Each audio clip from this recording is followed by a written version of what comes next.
Bonjour et bienvenue sur la boussole intuitive. J'espère que vous allez bien. Que nous réserve la semaine prochaine du 27 avril au 3 mai? C'est ce que nous allons voir comme d'habitude avec nos 9 cartes du tarot qui sont déjà posées sur la table. Et une fois n'est pas coutume, j'avais envie de commencer par le divinum parce que bien souvent je l'utilise à la fin pour qu'il me confirme mes tirages. Mais là, j'avais envie de commencer par lui et terminer par une carte oracle qui peut-être va confirmer le tirage à la fin.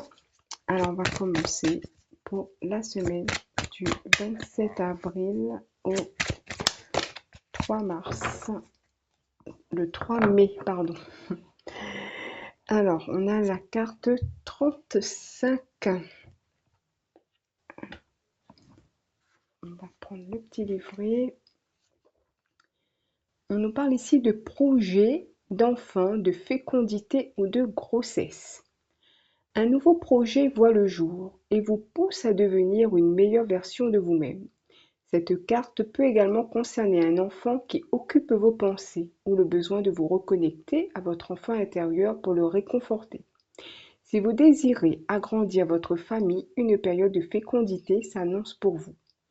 Vos guides vous invitent à la patience et vous rappellent que tout vient au meilleur moment pour vous.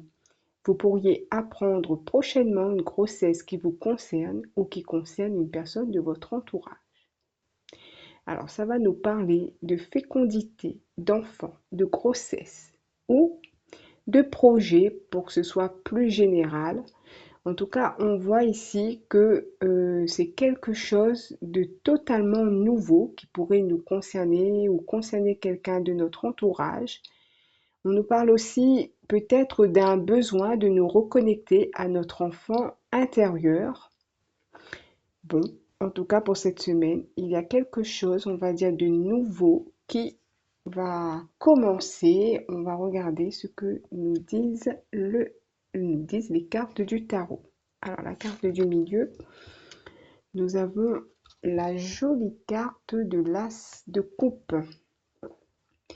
Alors effectivement, il y a quelque chose de, j'ai envie de dire, de beau qui arrive cette semaine.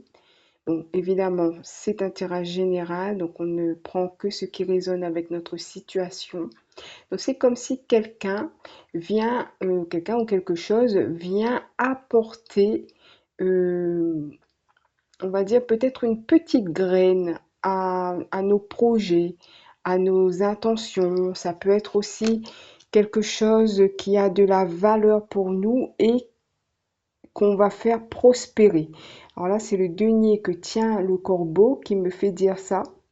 Et nous voyons que le fait que ce corbeau fasse tomber, par exemple, ce denier dans cette coupe qui est déjà bien remplie, donc la coupe va déborder encore plus et cela va se manifester en abondance. En tout cas, ça va donner quelque chose, ça va produire quelque chose.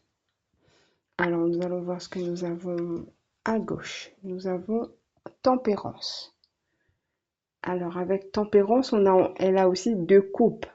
Donc, le fait que ce corbeau vienne déposer ce denier dans cette coupe, ça va tellement déborder que nous pourrons être en mesure de transvaser dans une autre coupe, en tout cas de partager peut-être autour de nous, à en faire profiter les autres. Donc c'est quelque chose qui n'est pas que pour soi, c'est quelque chose qui va aussi être utile ou en tout cas ça pourrait faire plaisir à d'autres personnes. C'est quelque chose qui se transmet, on va dire, aux autres. Alors, nous avons à droite le page de bâton. Alors ici, on voit le page de bâton qui danse dans les flammes avec ce que je suppose être un furet. On voit qu'il est absorbé par cette énergie, donc il y a beaucoup d'énergie, il y a beaucoup d'action, il y a beaucoup de chaleur aussi. Donc c'est quelque chose qui réchauffe, qui fait du bien. et qui pousse les autres aussi à agir. C'est quelque chose qui inspire, je dirais. Donc peut-être, pour prendre un exemple, c'est comme si, ah, toi, tu as fait ça ou tu as mis ça dans ta vie, ça t'a apporté ça, et ben j'ai envie de faire comme toi. Moi aussi, j'ai envie d'apporter ce petit truc en plus dans ma vie puisque je vois que cela te fait, comment dire ça te rend heureux, ça te rend, on va dire, riche, entre guillemets, ça t'apporte beaucoup dans ta vie. Donc moi aussi, j'ai envie de vivre ce que tu vis et moi aussi, j'ai envie d'essayer de mettre ce petit truc en plus dans ma vie pour que l'énergie circule, pour que la joie, l'enthousiasme, l'envie reviennent. Donc c'est comme si pour moi, cette semaine, il y a quelque chose qui vient vraiment nous enthousiasmer, nous donner envie d'avoir envie, nous donne envie d'aller vers les autres, nous donne envie de ne rien garder pour soi, mais vraiment de partager ce que nous recevons autour de nous. Alors, au-dessus de l'as de coupe, nous avons la roue de fortune. La roue de fortune, alors ici, ça va nous parler de changement, ça va nous parler de transformation, de cycle, de nouveaux cycles.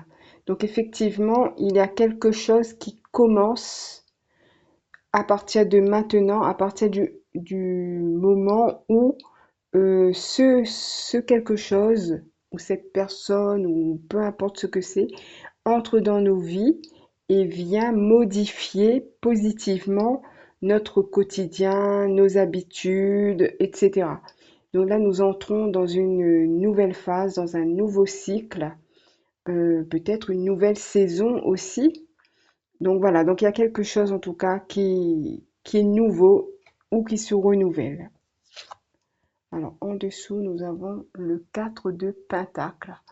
Alors avec ce 4 de Pentacle, on voit une statue qui est figée. Euh, donc là, c'est un peu plus froid, hein. Ici, il y a de la chaleur. Ici, l'image est quand même plus froide. Qu'est-ce que ça peut vouloir nous dire avec ce cycle qui commence?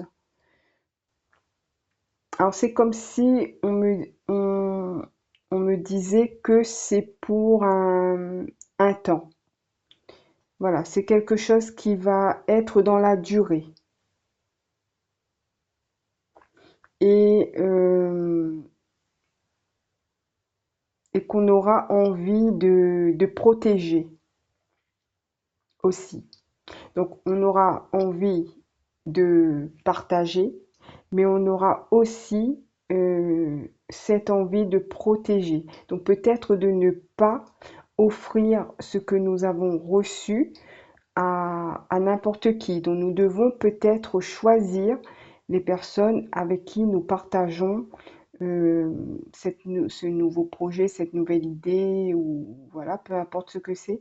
En tout cas, si nous voulons que cela reste le plus longtemps possible dans notre vie, dans nos énergies, que ce soit le plus longtemps possible positif, en tout cas pour nous, nous devons faire attention à cela. Donc de ne pas, euh, on va dire, partager, on va dire, avec trop d'enthousiasme. Donc on fait attention quand même à qui on partage nos joies, notre joie ou cette chose qui vient nous apporter cette joie en tout cas. Alors qu'est-ce qu'il y a autour de la roue de fortune? Nous avons le pendu. Il y a encore cette notion de temps ici avec le pendu. Quelque chose qui reste là, qui...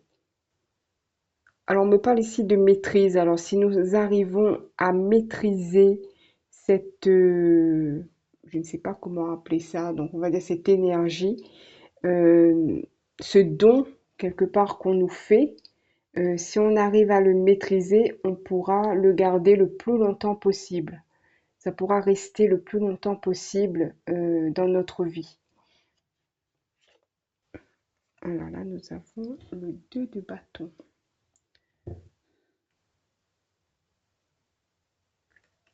Alors ici, ça me parle de s'ouvrir à des possibilités,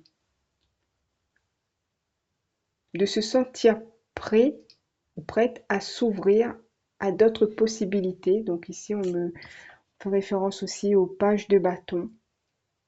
Le fait de partager, le fait de ne pas garder pour soi, ça peut faire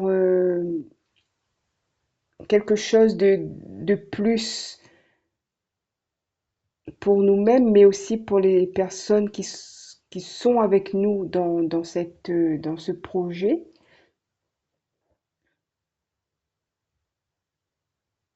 En tout cas, c'est quelque chose qui ouvre sur d'autres possibilités. Ça ouvre plusieurs portes. C'est l'idée que j'ai en regardant le 2 de bâton. Alors, qu'est-ce que nous avons autour du 4 de pentacle? Nous avons le 7 d'épée. Donc, il y a encore cette mise en garde avec le 7 d'épée, d'être prudent, de faire attention à qui nous partageons cette énergie,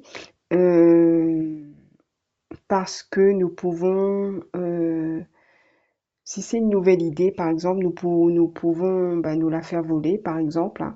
Nous pouvons nous faire jalouser, donc il faut faire attention. Donc de ne pas ébruiter, du moins pour le moment, notre ce qui arrive de beau là dans notre vie. Donc de faire attention, enfin d'ébruiter, mais pas à n'importe qui. Voilà.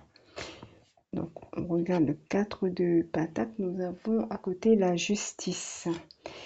Alors la justice ici, on voit que nous allons pouvoir équilibrer. Voilà, nous allons trouver cet équilibre dans ce partage-là. Donc c'est quelque chose qui revient assez souvent dans les tirages, le fait d'être dans l'équilibre, le fait de donner, de recevoir, de rester équilibré, de faire attention à qui on donne, etc., hein, pour ne pas se faire voler de nos idées, de notre énergie, etc. Donc il y a encore cette idée souvent qui revient. Et là, avec la justice, on voit avec ces deux paniers qui sont remplis que c'est quelque chose qui va nous apporter de l'abondance, hein, au sens figuré du, du terme en tout cas. C'est quelque chose qui pourrait nous faire du bien mais nous pouvons aussi en faire profiter d'autres personnes. Donc c'est ça qui est quand même beau dans ce tirage. Alors on va prendre une autre carte pour le conseil. On va voir si ça confirme du coup. Alors, les murmures de la nature.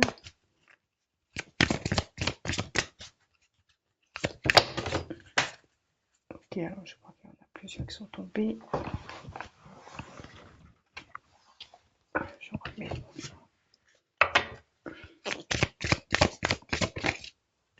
Allez, je vais prendre celle-là. Engagement clair. Alors, je vous montre la carte. C'est la 39. Engagement clair. Une chose que vous désirez fortement nécessite un engagement plus intense de votre part, peut-être de manière physique, émotionnelle ou mentale. Identifiez vos besoins du moment, engagez-vous réellement dans cette optique et choisissez de consacrer du temps à en faire une réalité. Un fort engagement et un travail acharné vous aideront à concrétiser vos buts. Une fois décidé, faites de votre mieux dans tout ce que vous entreprenez. Cela vous donnera de nombreuses opportunités d'atteindre rapidement vos objectifs. Soyez attentif aux signes en chemin car la nature œuvre à votre réussite. Alors je ne m'attendais pas à ce message. C'est vrai que ça rejoint notre tirage. C'est comme si cette carte, elle fait un petit peu suite au tirage. Elle rajoute des éléments supplémentaires. et elle est totalement en accord avec ce que je viens de dire. Alors voilà pour moi, mes chers amis. J'espère que ce petit tirage vous a plu. S'il vous a plu, s'il vous a parlé, n'hésitez pas à me faire un petit retour dans les commentaires. Je serai très contente de vous lire. Je vous souhaite une très bonne semaine et je vous dis à bientôt.